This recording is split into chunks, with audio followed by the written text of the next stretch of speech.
Herkese merhaba arkadaşlar. Bugün Chery'nin amiral gemisi olan Tikko 8 Pro ile beraberiz. Evet arkadaşlar, aracımızın anahtarından başlayacak olursak gayet şık ve tasarımlı bir anahtarımız mevcut. Anahtarımız üzerinde kilit açma, bagaj açma, kilitleme ve anahtarsız çalıştırma özelliğimiz mevcut. Şöyle anahtardan basılı tutuyorum.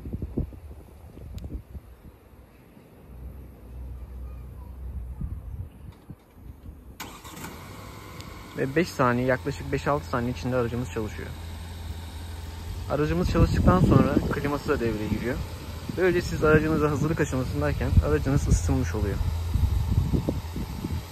Şöyle iç kısımdan baktığımızda klima devreye giriyor. Ve normal sürüş modunu almak için frene basmanız yeterli oluyor arkadaşlar. Tekrar yine kapatmak istersek buradan aracımızı kapatabiliyoruz. Evet arkadaşlar, aracımızın tasarım olarak ön kısmından başlayacak olursak önümüzde Chery logomuz ve yanlarda şık bir elmas detaylarımız var. Hemen yan tarafına geldiğimizde ise led farlarımız mevcut. Alt tarafta yine havalandırma kanallarımız var. Yine alt kısımda sensörlerimiz mevcut. Ve ön tasarımı gayet şık duruyor. Biraz daha yan tarafa geldiğimizde burada TGD'yi yazımız var. Yine araca yaklaştığımızda aynalar açılıyor, kapanıyor. Şöyle aracımızın lastiğini de inceleyecek olursak bu şekilde bir lastikle karşılıyor bizi arkadaşlar. Ve gayet şık şantlarımız da mevcut.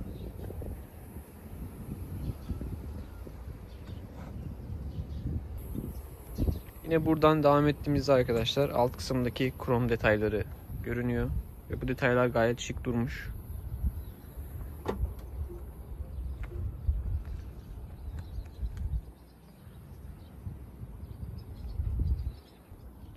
Üst kısmına da baktığımızda yine krom çıtaları mevcut aracımızın arkadaşlar. Yine estetik bir görünüm kazandırmış araca. Bu şekilde devam ettiğimizde arka tarafına geliyoruz. Ve arka kısımda gayet şık duruyor arkadaşlar. Orta kısımda bir Chery yazımız mevcut. Sol altta aracımızın modeli yazıyor. Tikko 8 Pro. Sağ kısımda ise aracımızın motor tipi mevcut arkadaşlar. Şöyle biraz daha yaklaştığımızda farları gayet şık arkadaşlar. Alt kısmına da baktığımızda çift egzozu var aracın ve bu egzozlar gerçek arkadaşlar. Aracımızın bir diğer özelliği ise arkadaşlar anahtarla beraber yaklaştığımızda araç bagaj modu kısmına giriyor. Şöyle dörtlerini yakıyor. Geri geliyoruz ve aracımızın bagajı açılıyor arkadaşlar.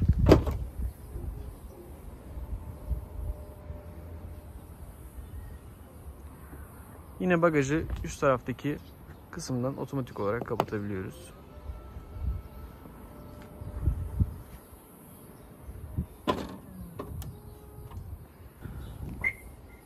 Evet arkadaşlar, dilerseniz bagajımızı tekrardan açalım. İsterseniz bagajı alt kısımdan manuel olarak da açabiliyoruz. Şu an bu şekilde manuel olarak açılıyor. Evet arkadaşlar, bagajımız gayet geniş. Yani buraya rahatlıkla 3-4 tane valiz sığdırabilirsiniz arkadaşlar. Tabi şuradaki örtüyü kaldırdığımızda burada koltukları mevcut arkadaşlar. Aracımızın yine arka kısmında 2 tane koltuğu var. Bu koltukları da bu şekilde kaldırarak aktif edebiliyorsunuz. Tabi koltuğu kaldırdığımızda arkadaşlar alan biraz daha daralıyor. Yani şu kadarlık bir mesafe kalıyor. Şuradaki koltuğu da açtığımız zaman. Ya isterseniz buraya tabi yetişkin bir bireyin girmesi zor oluyor ama 5 ile 10 yaş arası çocuklar için gayet uygun. Rahatlıkla buraya sığabilir arkadaşlar. Tabi öndeki koltuklarımız da ileri geri gittiği için buradaki mesafeyi daraltıp kısaltabiliyoruz. Yine bu şekilde tekrar burada mandal var arkadaşlar. Mandaldan ittiğimiz zaman koltuğumuzu yatırabiliyoruz. Ya bagaj kısmı gayet güzel geldi bana. Ya hem yolcu taşıyabiliyorsunuz hem de eşyalarınızı koyabiliyorsunuz. Tekrar bagajımızı kapatalım. Ve aracımızın orta kısmına gelelim.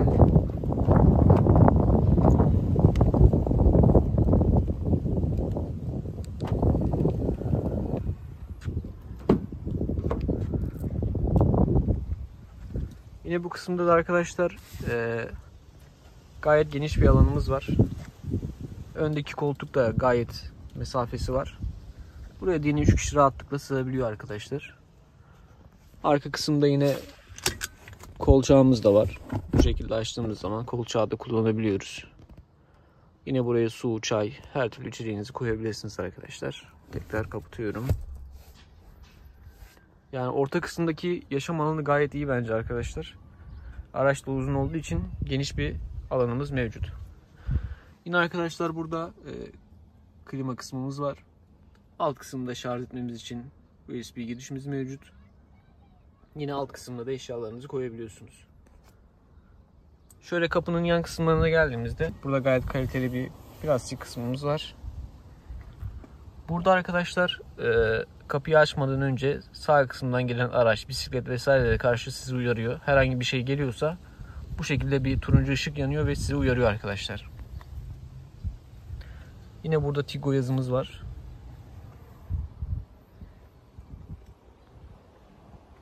Yani kapı kısmımız da gayet şık duruyor. Tekrar kapatalım ve ön kısma gelelim arkadaşlar. Evet arkadaşlar, aracımızın ön kısmına geldiğimizde, şoför kısmını açtığımızda gayet güzel bir karşılamayla açılıyor kapımız. Koltuk kısmında arkadaşlar ayarlanabilir koltuğumuz mevcut. Elektrikli şekilde ileri, geri, bel kısmını arkaya veya öne alabiliyorsunuz. Yükseltme, alçaltma kısımlarımız da var. Yine burada arkadaşlar hafızalı aynamız ve hafızalı koltuklarımız mevcut. Burada aracımızın kilidini açıp kapatabiliyoruz. Yine ön kısımlarda da Tigo yazımız var. Burada da aynamızı ayarlayabiliyoruz arkadaşlar. Yine camlara buradan müdahale edebiliyoruz arkadaşlar. Şöyle biraz daha içeri girdiğimizde gayet şık bir ekranımız karşılıyor bizi. Evet arkadaşlar, aracımızın direksiyonundan devam edecek olursak, direksiyonumuzda yine ok tuşlarımız, ileri geri yönlendirme tuşlarımız var. Buradan şerit takip asistanımız, adaptif hız kontrolümüzü ayarlayabiliyoruz. Buradan hızımızı arttırıp azaltabiliyoruz arkadaşlar. Yine buradan multimedya kısmını ayarlayabiliyoruz. Gelen çağrıları meşgul atabiliyoruz ya da cevaplayabiliyoruz. Burada yine sürüş asistanımız mevcut. Yine ön kısımda güzel bir multimedya ekranımız var. Gündüzleri de gayet parlak ve anlaşılır bir şekilde karşılıyor bizi. Ve multimedya ekranımız arkadaşlar Android Auto ile Apple CarPlay'i de destekliyor. Ve çok güzel bir kullanışlı bir asistanımız da var arkadaşlar ekranda. Şöyle buradaki asistana bastığımız zaman evet, buradayım. Sunroof'u açar mısın? Tamam, açılıyor. Şöyle görmüş olduğunuz gibi arkadaşlar sunroof'u bize açıyor. Ve arkadaşlar aracımızın cam tavanı gayet uzun ve açılabilir olması güzel bir özellik olmuş. Tekrar buradan buyurun, sunroof'u kapatır mısın tabii ki dediğim zaman sunroof'u kapatıyor arkadaşlar. Şu şekilde sunroof'umuz kapanmış oldu. Yine cam tavanın perdesini de buradan kapatabiliyoruz arkadaşlar.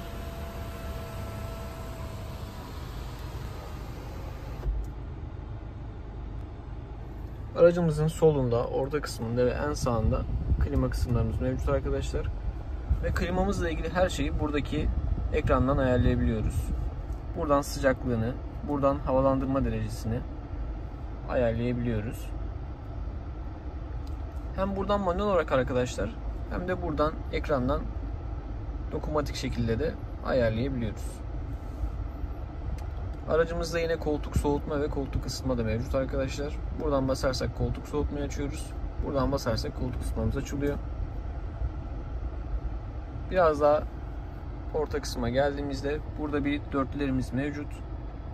Yine burada vitesimizin konumunu gösteriyor bize arkadaşlar. Bu kısma da geldiğimizde kamera modumuz, start stop'u aktif veya devre dışı bırakma modumuz var. Burada aracımızın modları mevcut. Burada araçla ilgili ayarlarımız var yine arkadaşlar. Start stop'a bir kere bastığımızda kalıcı olarak kapatılıyor arkadaşlar. Yine tekrar bastığımızda aktif oluyor. Yine buradaki kamera kısmına bastığımız zaman arkadaşlar aracımızın bize dört bir yandan görüntüsünü gösteriyor. Şöyle farklı modları da mevcut yine. Yine burada 360 derece görebiliyoruz arkadaşlar. Hemen aynalarımızın altlarındaki kameralar sayesinde bize 360 derece bir görüntü sağlayabiliyor. Yine buradan istersek ön kısmı, arka kısmı vesaire ayarlayabiliyoruz arkadaşlar. Özellikle park ederken, aracınızı yanaştırırken size büyük bir kolaylık sağlıyor. Ve bu aracı arkadaşlar özellikle gece kullandığınızda daha şık bir görüntü elde ediyorsunuz. Yine şu kısımda ledlerimiz mevcut. Gece aktif oluyorlar. Ve araca güzel bir şık bir estetik görüntü kazandırıyor. Yine burada gece kapıyı açtığımızda yine burada led bir şekilde Tico yazımız var. Aynı şekilde yere de gece Tico yazısı vuruyor arkadaşlar. Bunun da görüntüsünü gece eklerim.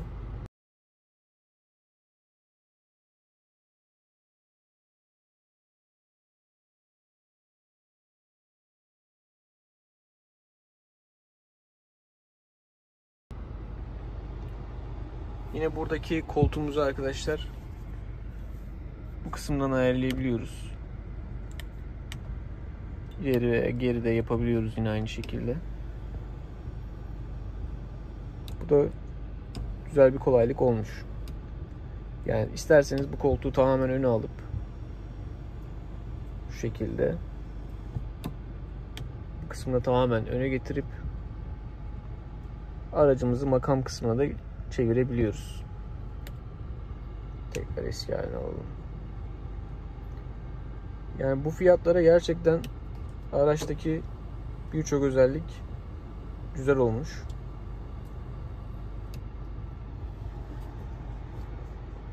Yani araçta gerçekten çok büyük özellikler var arkadaşlar. Yani ben araçtan gerçekten çok memnun kaldım. Yakıt tüketimiyle ilgili de konuşacak olursak arkadaşlar, şehir içi ortalama 9-10 yakıyor. Uzun yolda da 7,5 seviyelerinde gezebiliyorsunuz. Yani araç ağır olduğu için bu yakıt seviyeleri gayet normal bence. Evet arkadaşlar, sizler Chery Tigo 8 Pro'yu nasıl buldunuz? Görüşlerinizi yorumlara mutlaka bekliyorum. Bir sonraki videoda görüşmek üzere. Kendinize iyi bakın.